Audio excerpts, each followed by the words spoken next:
So welcome to our first panel hosted by Save British Farming. Today we are discussing the Agriculture Bill and its impact on farming, trade and animal welfare. I'm Gemma Lane, I'm one of the campaign coordinators, and joining us today we have Liz Webster, who is the founder of Save British Farming. We have Séan Rickard, the ex-chief economist of the NFU, and renowned vet Danny Chambers. So Liz, turning to you as the founder of Save British Farming, what inspired you to start the campaign and what are your goals for what we should be reaching? Well, the threat to farming was always evident to me from 2016 when we first held the referendum and the whole debate.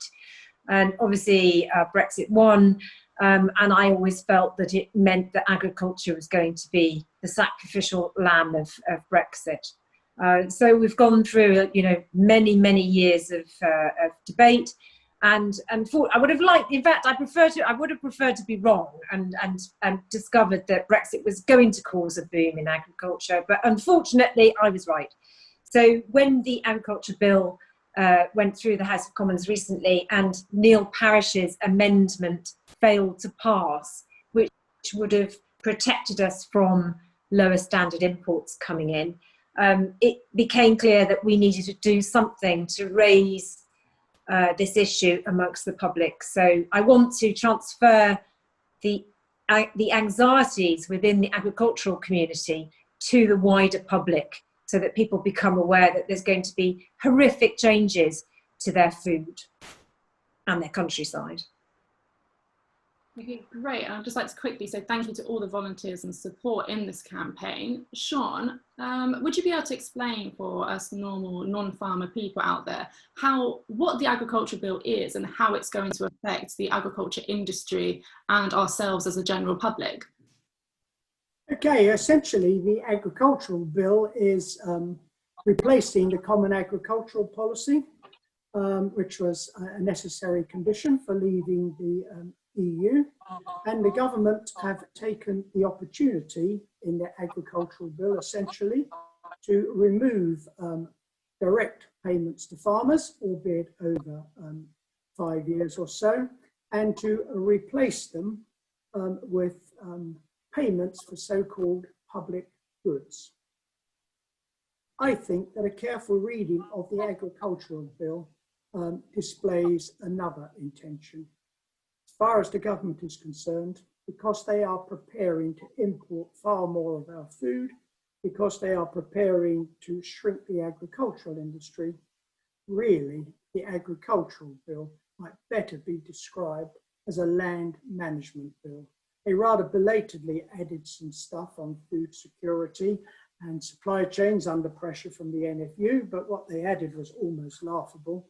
And the truth of the matter is the vast majority of the bill tells us how they're going to remove support from farmers and doesn't really provide much detail in what they're going to replace it with. But you can be sure of one thing, in the years ahead, farming will get nothing like the support it currently has under this government as it shrinks in size. Great. So I understand you've written a report about what is going to happen to the agriculture industry as we leave the European Union. Could you give us a quick summary of your report? Well, how things have changed slightly since then, but as the basic thrust of the report remains. It said that the initial impact of Brexit was that we would have to negotiate an agreement with the EU. And, back in 2016, as so much of this Brexit debacle, we were promised all sorts. It's now perfectly clear that the government are prepared to accept a very basic agreement with Europe, or indeed a no-deal or fail to reach an agreement. If they fail to reach an agreement, what will happen is huge tariffs will be placed on all our exports to Europe of agricultural and food products. The government have decided in their wisdom that they won't apply those same tariffs to imports. They're going to put some tariffs here and there, but essentially they're going to be lower than they currently are. So if we fail to reach agreement with Europe, As from January next year, the food industry will face huge barriers exporting to Europe, but Europe, and indeed the rest of the world, will face less barriers in importing food in here. If you're an optimist, you will say that either by the end of the year or shortly after, the government will agree a very basic trade deal with Europe, which will remove tariffs. It will not remove non-tariff barriers. There will be border checks. There will be much more costs and for farmers and exporters, and all in all, trade will suffer with Europe. But that will be the first stage. The second stage, we were promised by Boris in his fictional world, that by now we'd have an all singing, all dancing agreement with America. I think they've given up on that this year now, but the point was made in my report and remains absolutely true. There will be no trade deal with America unless agricultural products are included. Of course, that is the big prize for the Brexiteers, a trade deal with America. And a trade deal with America means we will have to put up with increased volumes of agricultural products from America. And that means if we bring more imports in from America, less from British farmers. And that's just a start. Once they've dealt with America, they'll then want to conclude deals with Australia and New Zealand, both big agricultural producers. No doubt Brazil and other Latin American countries, also big agricultural producers. All in all, the so-called second stage are these free trade agreements, and it's those that threaten the future of British agriculture. That's really interesting to hear, Sean. Thank you. I'd just like to touch up on the US imports that we would be allowing. Maybe Liz and Dan, if you could explain what this means for our food standards and our animal welfare. You go ahead, Liz. You go first and then I'll come in. Okay. Well, for food and animal welfare, it's just a disaster. Food is going to be costing more, but it's going to be of a lot lower quality. For people who are super rich and can spend a fortune on food, they will still be able to get premium products. But for normal people, they're probably going to be faced with having no choice but to buy what I think is substandard products, be filled with hormones and antibiotics, and they use pesticides and chemicals which are not allowed in England or Britain at the moment. So that is terrible. On top of that, the way the animals are reared in these countries, particularly America, it's intensive farming.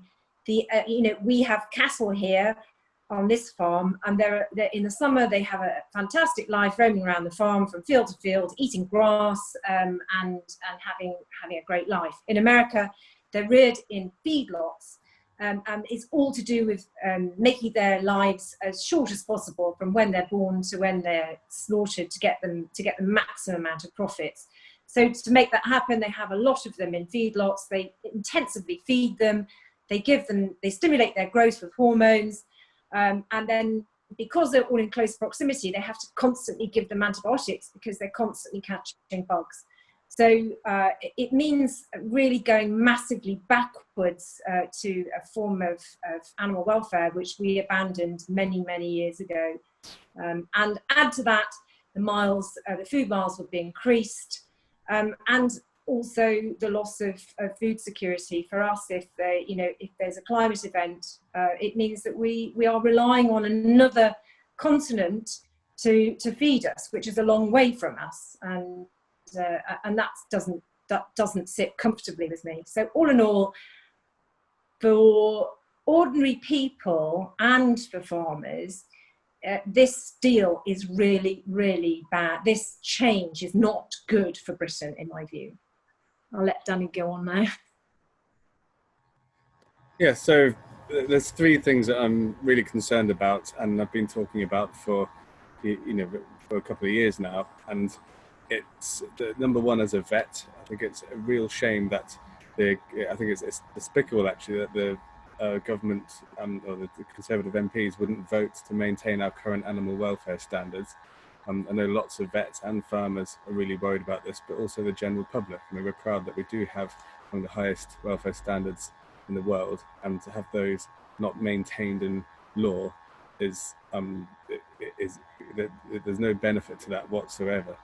And the second thing I'm really worried about is this particular family farms, but agriculture in general. I grew up on a farm. We still have a family farm that my mum lives on.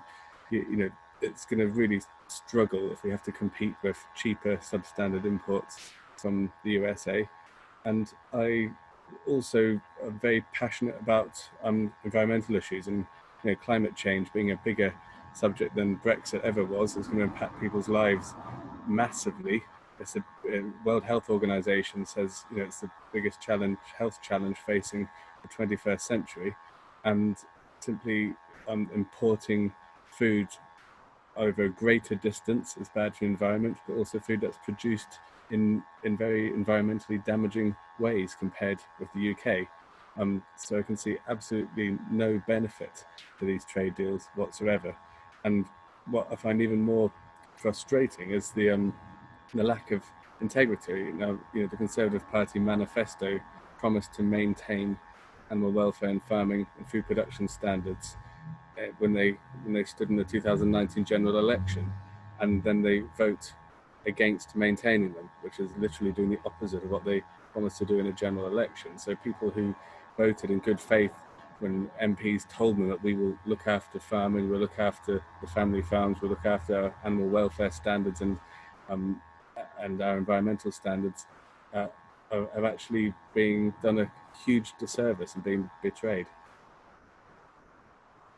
So I would like to say that as a British people, we love our pets, we love our animals. Is there any way that what would you like to say to those people that have pets and do love animals? And because I think a lot of people don't associate the agricultural bill with animal welfare, are there any examples that you can give us about the differences in the way that we treat our animals to what we would be importing? Well, I'll just touch on a high profile one. It's not the only one, and in some ways it's been misrepresented, but the concerns over chlorinated chicken, the public health issue, as in does it damage people's health to eat chlorinated chicken? Probably not, although there's no benefit to having, but the reason they have to wash chicken in chlorine is because they're kept in more densely populated conditions, and they're less hygienic conditions, so that their production is, the welfare is lower because they're basically living in standards that we would not allow in the UK and the EU. So in the UK and the EU, our chicken carcasses do not have to be washed in chlorine because they're clean when they go to slaughter. And in America, they are not, the hygiene standards are not high enough. And if you didn't wash them, there would be a load of diseases like salmonella and E. coli and things that can make humans sick. And that's because chickens are not living in hygienic conditions, which actually is against animal welfare standards. You can't keep animals. If you've got a pet, you don't let it lie in its own mess. It would be illegal in the UK actually. So. Great, thank you. And you also mentioned the environmental impact. I would just like to touch on how this would affect our food security. I think both Liz and Sean might be able to help with this as well, explaining to the public how relying on imports for our food, first of all, is a risk to our food security, and secondly, how by supporting intensive farming and extreme farming methods with pesticides, we're degrading that farming land. Will that impact our food security as well by relying on these people and those farming methods that they use in the US? You want me to answer that first? Yes? Yeah, go ahead. Actually, we have the NFU and people like that are very fond of saying that our self-sufficiency ratio is only about 50%, but it is actually much higher than that if you restrict yourself to indigenous type foods. And the NFU would like to have you believe that there is a direct relationship between self-sufficiency and food security. The government don't believe that. They haven't believed it for over 20 years.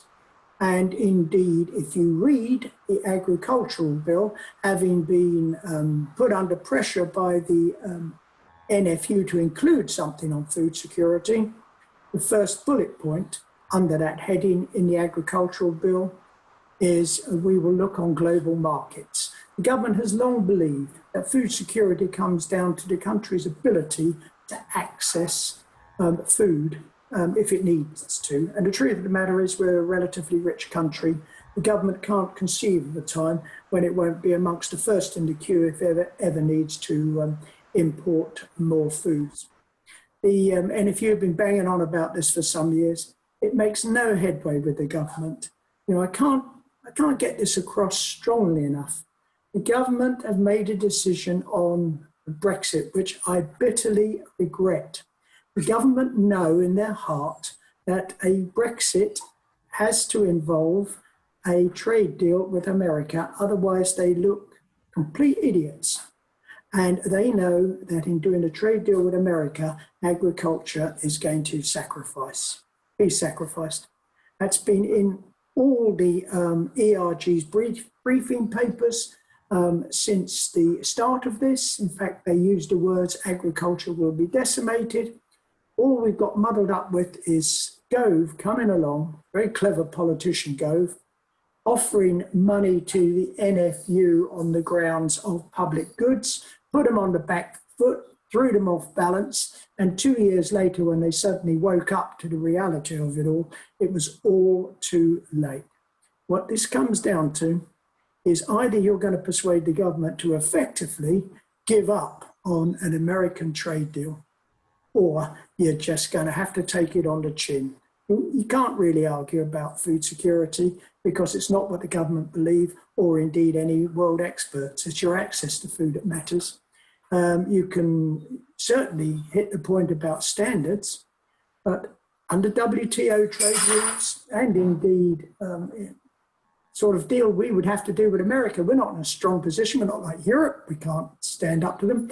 America will say you take it or leave it. And we will have to accept their standards. And because they will argue very, very strongly that their standards are as high as ours, they're just different. And, you know, that's always going to be an issue. You've got to get back to basics there. Government cannot turn on this. I keep saying this to people. You're as good as asking the government to give up on Brexit. And I think that's just not on at the moment. But anyway, that's my view. Okay, so I'm just going to ask Liz to clarify, what will this mean for our general public and our food security then? Could you just explain in a public-friendly term?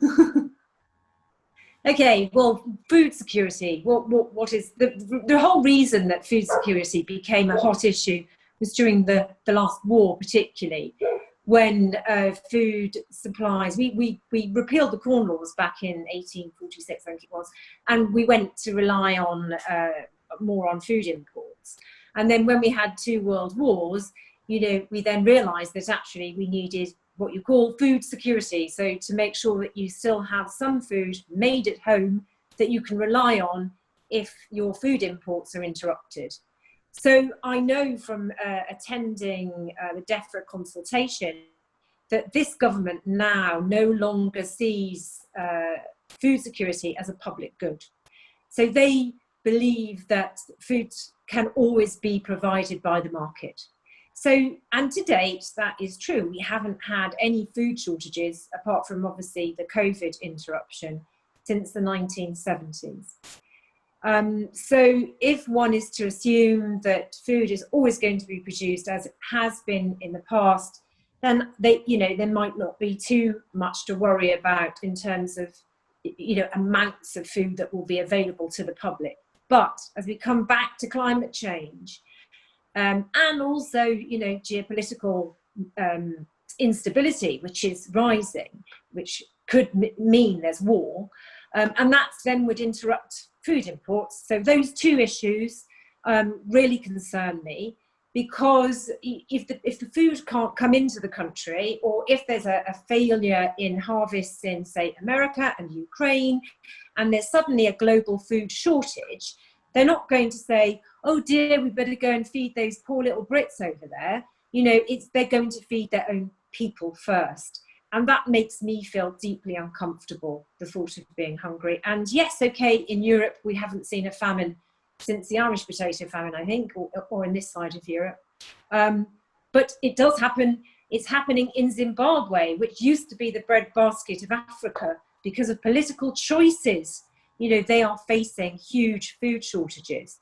So that is why I think it is worth people getting really engaged with this and getting in touch with MPs, because there is hope of change. The bill will come back to the House of Commons in the autumn, and the Lords will make sure, they are making sure there'll be an amendment on there which will protect our standards. So what we want and what we really need is as much pressure on those MPs to pass this amendment to make sure that we don't make a cataclysmic mistake.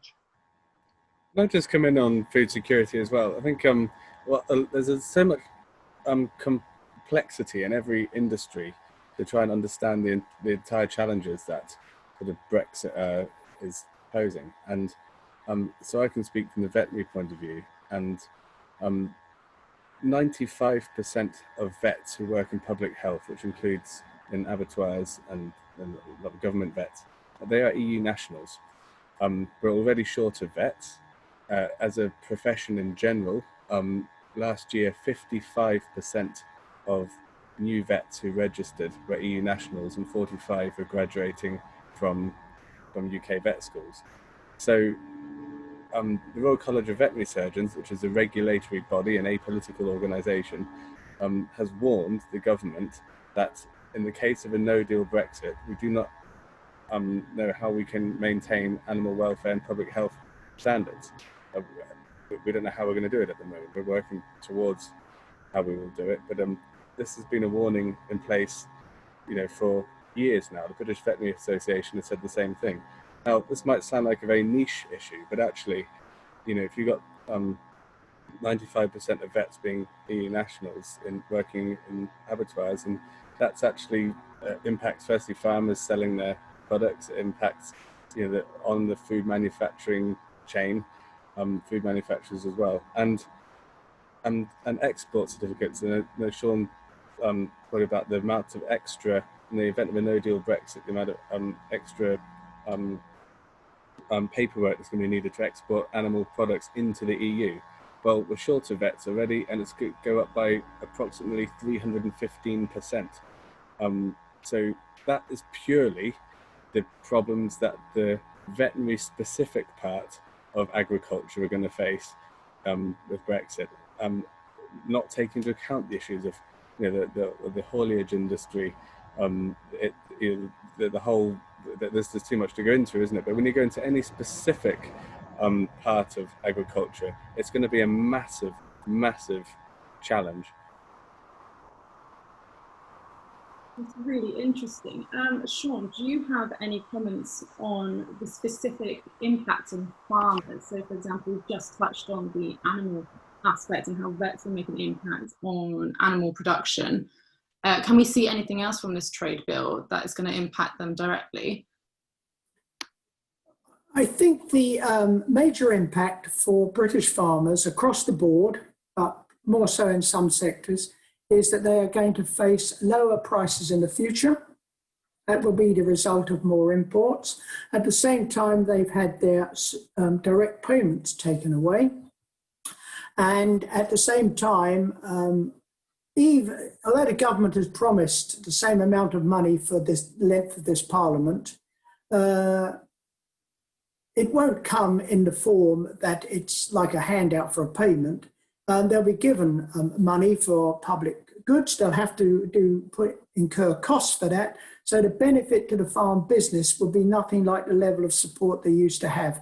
The long and short of it is that many farms will struggle to survive or to earn an income that allows them to survive. And the most vulnerable are the smaller full-time farms. There are many part-time farmers in this country where the farmer actually earns their living in another sector, and they range from merchant bankers to farm workers. But in total, although they account for over 50% of farm holdings, they produce less than 3% of output. The other end, you've got some large farms. 20% of farms produce 80% of the value added in this industry. And many of those, of course, believe that they can survive and prosper as their smaller competitors are pushed out of the industry. So what I think would happen is that in about 10 years' time, you'll have a hollowed out industry. The whole of the agricultural industry will be more like the poultry sector today, where you've got, a relatively small number of producers accounting for most of the production. You've then got a few very small producers and almost nothing in the middle. And I think that's what will happen with agriculture. But you also have to look at it on a regional basis. If one accepts that beef and sheep are the most vulnerable and that they take up the more regional or the more disadvantaged areas in this country of ours, the hills, marginal lands, then you'll see farming, I think, largely vanish from those areas. Without Europe, the sheep market is in trouble. Beef is going to come in from the rest of the world at much lower prices. Brazil can produce beef at half the price we can. And of course, there'll be a big argument about standards. But at the end of the day, when people are in supermarkets, people who remember are unemployed, single parent families on low incomes, price matters. And that's the truth. That's the lesson. Yeah, if I could just comment on that, you're exactly right, Sean. And it's important to remember that agricultural subsidies, I think a lot of people who are not involved in agriculture sort of maybe view farming as an industry that's sort of being propped up to survive. And the reality is that they're subsidies for everyone, because our food is the price it is and affordable. Everyone benefits from that. If there were no agricultural subsidies and the consumer had to pay the actual cost of producing British food, they would be paying a heck of a lot more. And certainly down my way in North Cornwall, there's 40% of people are earning less than the living wage. The majority of people who go to food banks are in full-time work.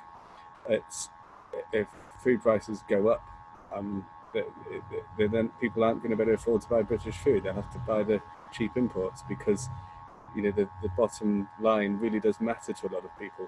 And I think one thing I did about 2 years ago, I chaired the British Veterinary Association's Farm Assured Scheme working group, where we basically set up a campaign, which you can see online, called Choose Assured, a hashtag Choose Assured. And it's comparing farm assured schemes. And the main take-home message was, when you're in the supermarket, make sure you look for a farm assured scheme. Now, some are better than others, but at the end of the day, if you're buying from a farm assured scheme, it's definitely British, and it's definitely produced to higher standards than the legal minimum. And the legal minimum in the UK is higher than most of the rest of the world. So if you buy British, if you buy from a farm assured scheme, and if you go on the BVA website, British Veterinary Association website, there's a lot of information on there. And I think that's really important, but it will be a lot more expensive to buy extensively produced high welfare products made in the UK for low environmental impact, if the subsidies go, and if your choice is beef shipped in from Argentina, which is from slash and burn rainforest, much cheaper, horrendously environmentally damaging. Liz, would you like to come in and touch up on that? Well, yeah, just to talk from a motivational factor, we know from recent polling, two big polls were done by YouGov and by Which, that between 80 and 90% of people do not want to see lower food and animal welfare standards. So I can never remember an issue, never, where the whole country was united and agreed that we shouldn't do something. And yet this government are forging ahead in doing something which is deeply unpopular. The only thing that comes back to my mind is the poll tax, and that didn't go well. I suppose the advantage that the pro-American trade deal dealers have got is that once it's happened, once we've breached this Brexit deadline and this has opened the floodgates, it's very difficult to row back on it.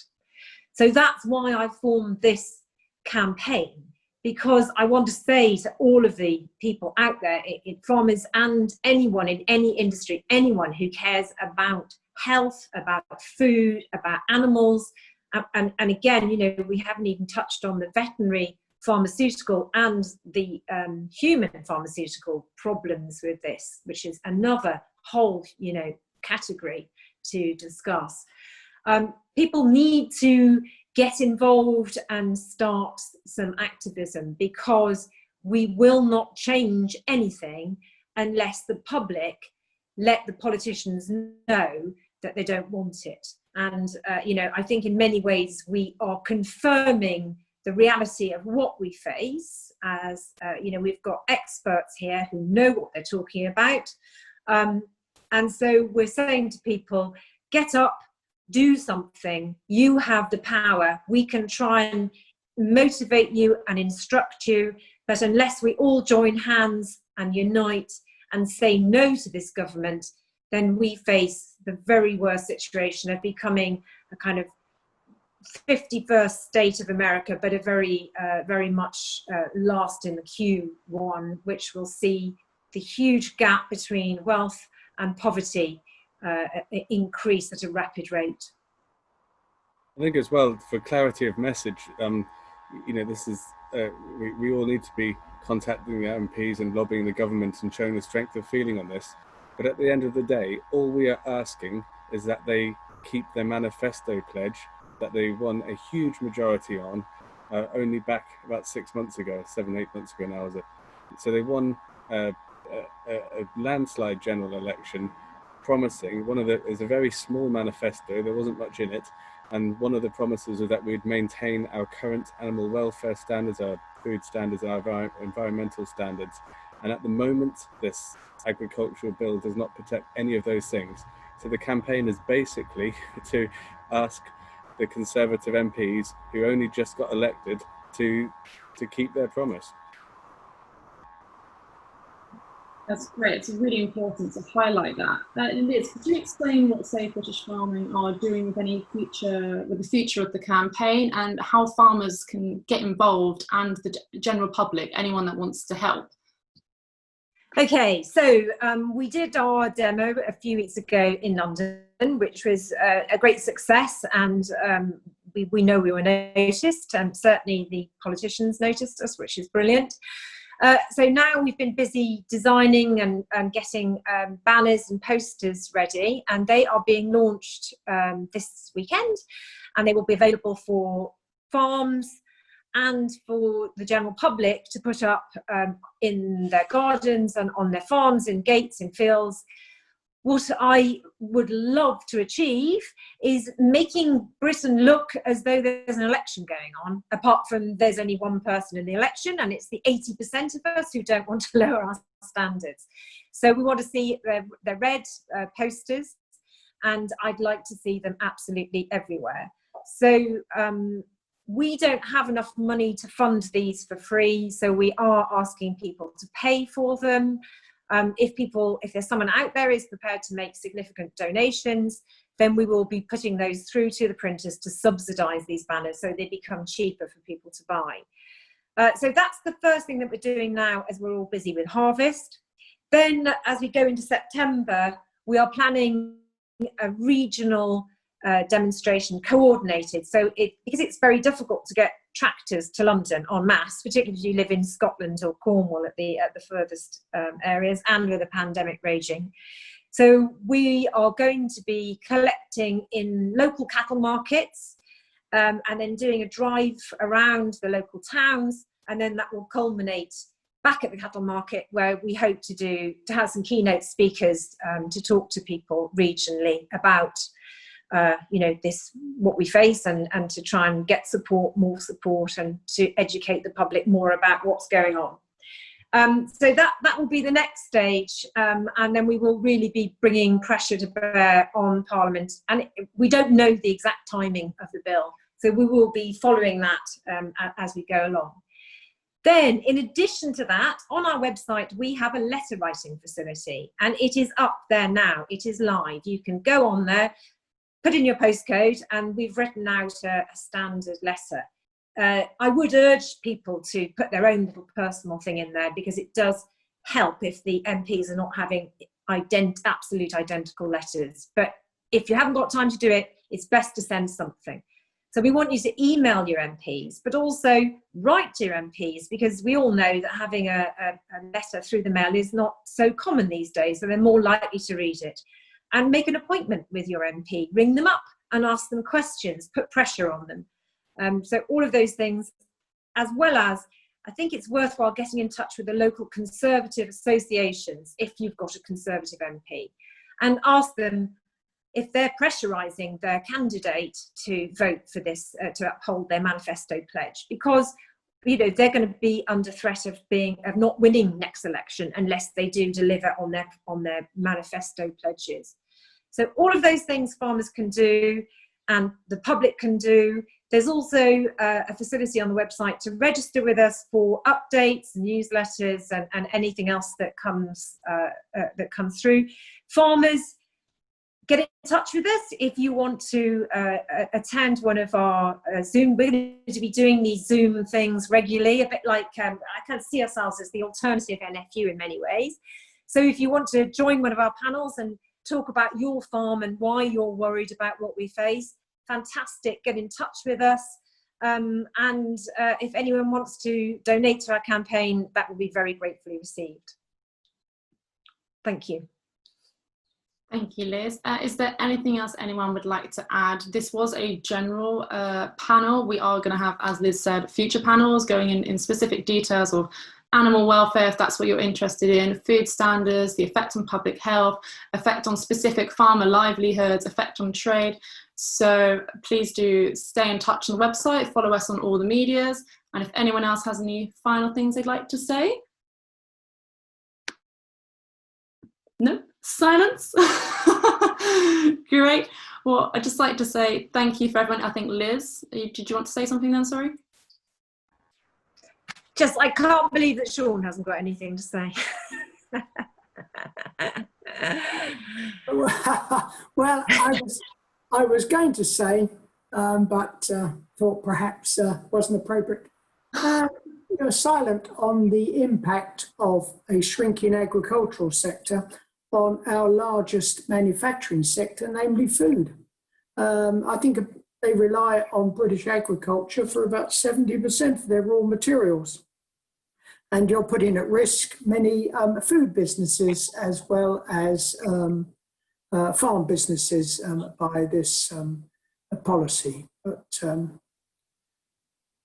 you know, I'm not blind to the difficulties here. I wish you the best of luck with your campaign, but if you've effectively got to talk the government out of doing a deal with America. And I just can't see them bending to that. I mean, that's as good as them having to resign or something. They promised this would be the prize for Brexit, rubbish as it is, never mind about any truth and all the rest of it. If they then turn around and say we can't get to this, what are they going to do? Well, listen, Mr. Gove is not, they're slippery fish. They will Sean, they promise you the earth, and it won't be delivered. If they'd asked in the referendum, or even in general election 2019, British public, do you want to become Americanised? I think there would have been a very firm answer, no. So, I mean, this is the problem, in that as a party, when you're elected, you do have a manifesto, and it is a pledge that you've made to your electorate. So that's why that's all true. Liz, that's all true. But you know as well as I do, if I went out into the street and put a microphone under anyone's mouth and said, do you think that we should accept lower standards? Do you think we ought to accept, you know, harsher treatment of animals? They say, of course not. It's what they do in private when they're buying their Kentucky Fried Chicken or God knows what else. Half the food eaten in this country is not purchased in supermarkets, and it'll come in from America cheap in those buckets of, you know, fast foods, etc. And you won't be able to control any of it. And it's just pile pressure on. And so the government, you know, facing both ways. They'll tell you they're very concerned about standards. I've no doubt they will say they have agreed high standards with Americans, but you will find that the small print says that we're not allowed to put labels on, and we're not allowed to actually prevent their imports coming in. Yeah, labeling I is just key. have belief in people power.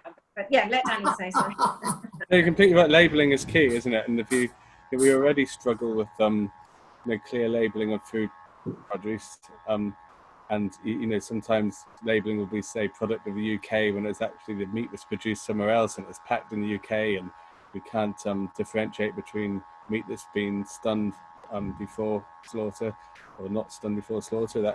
That's really frustrating as well. And there's quite a few and Sean's exactly right. I mean, there's no way the Americans are going to allow a trade deal that has this chicken has been washed in chlorine, or this beef has been brought up in with hormones. You know, they're not going to agree to that.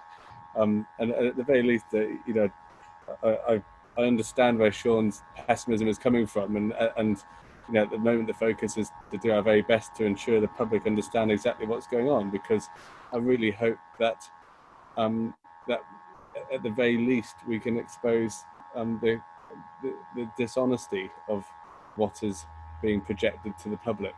You know, even if we end up having in a situation where a trade deal is done with the USA and you have a no deal with the UK, you know,